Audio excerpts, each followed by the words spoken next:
Shalom à tous, je vous souhaite la bienvenue et j'espère vous trouver en bonne santé. Pour ceux qui sont malades et désespérés, vous rencontrerez certainement la faveur de Dieu au nom de Jésus. Comme on le dit toujours, le poussin picore ou gratte la poule et le fruit ne tombe jamais loin de l'arbre. Les élèves d'Abdul Majid tels que la DDR, la BAM, la Nourdine Jama et autres ayant entrepris coûte que coûte de forcer la compréhension des textes bibliques par leur intelligence en se prévalant d'une extraordinaire supériorité intellectuelle se heurtent à chaque fois qu'ils y font face à la problématique suivante. Ismaël est-il le fils de la promesse de Dieu à Abraham et l'héritier de l'alliance divine?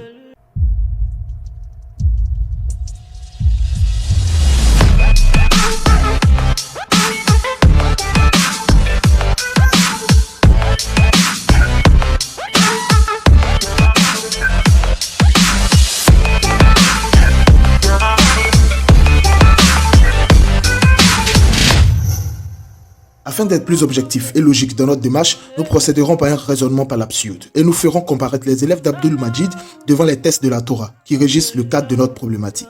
L'objectif de cette méthode étant de désapprouver l'hypothèse selon laquelle Ismaël serait le fils promis à Abraham et l'héritier de l'alliance par laquelle Dieu bénirait et sauverait toute la terre, nous supposerons qu'il l'est et progresserons étape par étape par une série de questions avec des conclusions à l'appui. À cet effet, nous espérons que les accusations portées à tort contre la Torah et l'évangile relativement à la prétendue falsification ne seront pas relevées.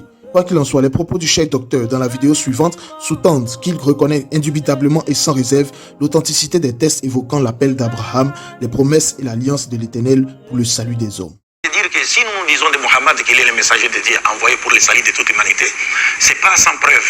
Les preuves ont été données dans les Écritures antérieures. Comme je le disais tantôt, que c'est dans la Bible que nous voyons pour la première fois Dieu choisir, présenter Abraham comme étant celui qu'il a choisi. Et à travers ça, c'est reconnu universellement par les juifs, les chrétiens et le musulman. Par tout le monde. Et je vais lire ici, je vous donne le passage déjà par rapport au choix d'Abraham. Nous sommes dans Genèse chapitre 12, versets 1 à 4. Il est dit, je cite, l'Éternel dit à Abraham, va-t'en de ton pays, de ta patrie et de la maison de ton père, dans le pays que je vais te montrer. Je te montrerai. Je ferai de toi une grande nation et je te bénirai. Je rendrai ton nom grand. Et tu seras une source de bénédiction. Je bénirai ceux qui te béniront, et je maudirai ceux qui te maudiront. Et toutes les familles de la terre seront bénies en toi. Ceci étant, nous nous adressons de prime abord aux frères et sœurs musulmans, aux intellectuels et à tous ceux qui ont la capacité d'analyser, de juger et de prendre une décision face aux déclarations infondées et illogiques que fait la chorale de psittacistes en plein concert avec le maître de chœur ou le lead vocal en avant, dans l'extrait suivant.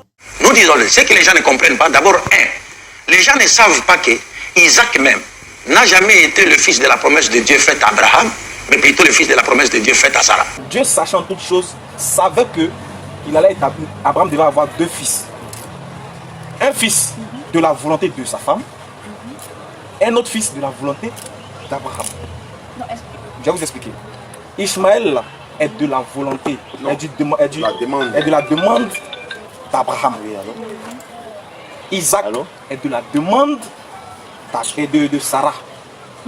En fonction de ce que la Bible dit. Dieu a promis Ismaël à Abraham, il a promis Isaac à Sarah. C'est-à-dire la promesse. Donc on comprend que les deux enfants sont les fruits de la promesse.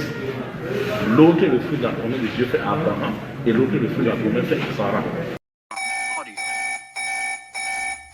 Ainsi, pendant que certains amusent la galerie, d'autres tapis dans l'ombre nourrissent l'idée qu'Ismaël serait le fils promis à Abraham parce que la naissance d'Isaac a été annoncée près de 14 ans après lui.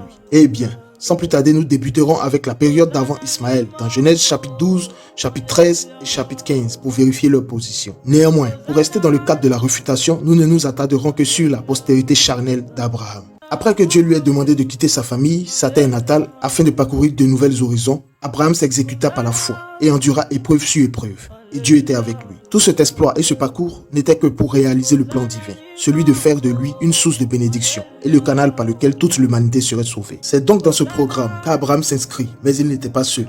Genèse chapitre 12, verset 5. Il prit sa femme Sarai et Lot, le fils de son frère. Il prit aussi tous les biens et les serviteurs dont il était devenu propriétaire à Charan. Et il partit pour se rendre dans le pays de Canaan, où ils arrivaient. Ces textes établissent clairement qu'Abraham et Sarah étaient des époux et disposaient de bon nombre de biens et de serviteurs. Abraham serait ainsi père d'une grande nation et la terre serait bénie en lui. Nous estimons que si Ismaël était le fils promis à Abraham, il devrait être mentionné explicitement ou implicitement dans toutes les conversations entre Dieu et Abraham, bien avant même sa naissance, car c'est en cela qu'une promesse prend tout son sens. Surgit dès lors la question suivante, basée sur Genèse chapitre 12, 13 et 15. Ismaël était-il la descendance ou la postérité que Dieu avait en vue pour Abraham alors qu'il n'avait que Sarah pour femme?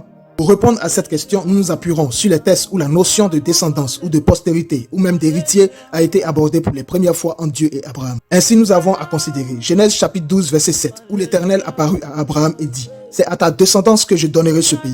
Genèse chapitre 13 verset 15. En effet, tout le pays que tu vois, je te le donnerai à toi, ainsi qu'à ta descendance pour toujours. Et Genèse chapitre 15 verset 13, où l'Éternel dit à Abraham, sache que tes descendants seront étrangers dans un pays qui ne sera pas à eux. On les réduira en esclavage et on les opprimera pendant 400 ans. Premièrement, sans remettre en cause l'omniscience et la préscience de Dieu, remarquons qu'il n'a fait ni distinction, ni spécification, ni répartition en ce qui concerne la descendance qui hériterait du pays qu'il donnerait à Abraham. Or, les Juifs, les chrétiens et même les musulmans savent pertinemment que la descendance d'Abraham qui a hérité de la terre promise et qui a été réduite en esclavage pendant 4 siècles en Égypte est le peuple d'Israël, lignée d'Isaac. Les preuves sont non seulement fournies par les Écritures, mais également réalistes à notre époque. Si Ismaël était le fils promis à Abraham, Dieu aurait donc dû préciser en ces termes, c'est à une partie de ta descendance que je donnerai ce pays, ou c'est à l'un de tes descendants que je donnerai ce pays, ou une partie de ta descendance sera étrangère. Si donc il ne le mentionne pas ainsi, ce n'est bien évidemment pas parce qu'il ignorait qu'Ismaël serait né, ou qu'Abraham aurait d'autres enfants. Non, mais c'est justement parce que dans son programme à lui, Ismaël ne serait ni l'héritier de ses terres, ni celui dont la lignée subirait l'esclavage. Par conséquent, la notion de descendance évoquée pour les premières fois entre Dieu et Abraham est attribuée à Isaac et sa lignée. Deuxièmement, d'aucuns diraient que la préséance des promesses n'emporte pas sur les faits, car de toute évidence, Ismaël fait partie de la descendance d'Abraham, sauf que chacun a sa promesse.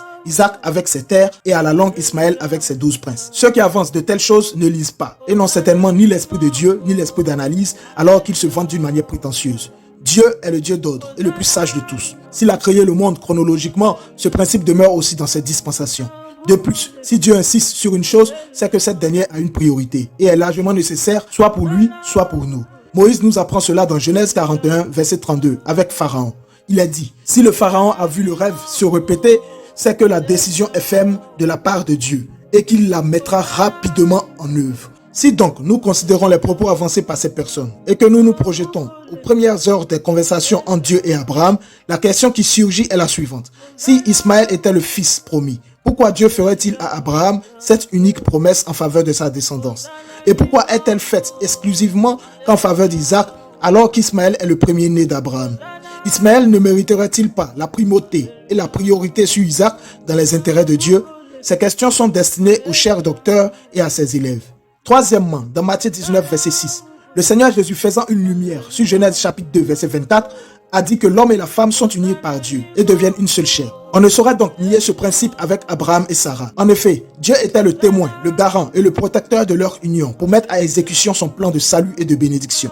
C'est pour cette raison que dans Genèse chapitre 12, verset 17, il a sévèrement puni Pharaon pour avoir voulu prendre Sarah pour femme ou concubine, par suite de la proposition indécente d'Abraham à Sarah, dont l'intention était de tromper les Égyptiens. Par contre, Agar, en tant que servante ou esclave, aurait pu être donnée à Pharaon si le couple Abraham-Sarah l'en disposait bien avant la descente en Égypte et l'avait décidé. Dieu ne s'en serait jamais opposé car elle serait d'un intérêt secondaire dans le plan de salut de Dieu comme Ketura et les autres nations. Voir Genèse chapitre 16 verset 6 et Genèse chapitre 21 verset 12.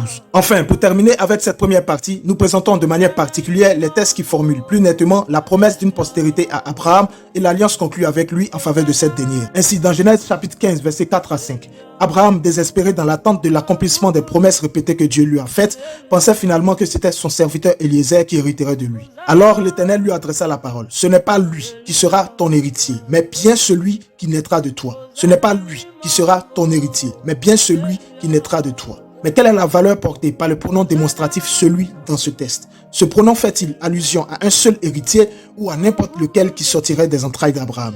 Ceci est simple, il suffit de regarder l'objection que Dieu a faite par l'expression « ton héritier » et l'absence d'un pluriel dans l'affirmation qui s'ensuit pour en apprécier le nombre.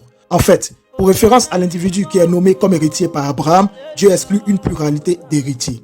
En tout état de cause, qu'il s'agisse d'un héritier qui lui naîtrait ou d'un héritier qui aurait la prééminence ou l'exclusivité parmi tous ses enfants, ou qu'il s'agisse même de tous les enfants issus de ses entrailles, la réponse est dans les faits. Celui qui hériterait des biens, des promesses et de l'alliance serait le fils promis par Dieu, à Abraham tout simplement. Genèse chapitre 15, versets 18 à 21. Nous lisons. Ce jour-là, l'Éternel fit alliance avec Abraham en disant, c'est à ta descendance que je donne ce pays. Ce jour-là, l'Éternel fit alliance avec Abraham en disant, c'est à ta descendance que je donne ce pays.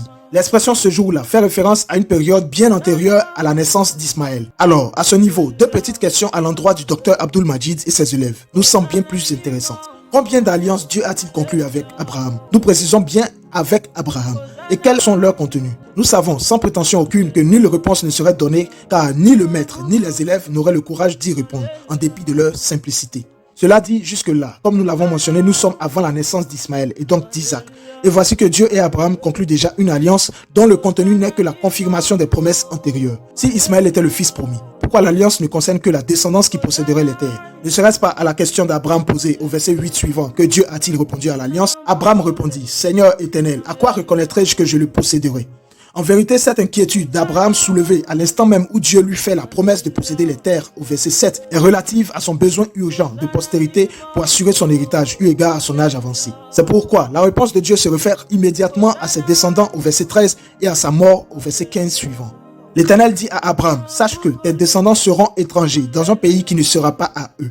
On les réduira en esclavage et on les opprimera pendant 400 ans. Quant à toi, tu iras dans la paix rejoindre tes ancêtres. Tu seras enterré après une heureuse vieillesse. Outre ce constat, il convient de souligner que le chapitre 15 relate plus exactement la conversation entre Dieu et Abraham concernant son héritier et sa promesse dans cette période d'avant Ismaël. Le contexte afférent traduit bien une suite logique et n'inspire aucunement l'idée d'une postérité hétérogène, issue de cet héritier que révèle le verset 4. C'est d'ailleurs de cet héritier promis que descendra la lignée qui hériterait les mêmes terres et partagerait les mêmes souffrances en Égypte. Ce qui exclut systématiquement le fait même de présager qu'Ismaël et les autres fils d'Abraham seraient qualifiés de ce titre d'héritier conformément au plan de Dieu. Par conséquent, ces derniers ne sauraient être concernés par le pronom démonstratif celui utilisé par Dieu au verset 4. Pour ce qui est de la structure du chapitre, hormis les versets utilisés par le narrateur, il n'y a pas d'interruption dans la conversation jusqu'à la conclusion de l'alliance au verset 18, où il est dit, ce même jour où, ce jour-là, l'Éternel fit alliance avec Abraham en disant, c'est à ta descendance que je donne ce pays.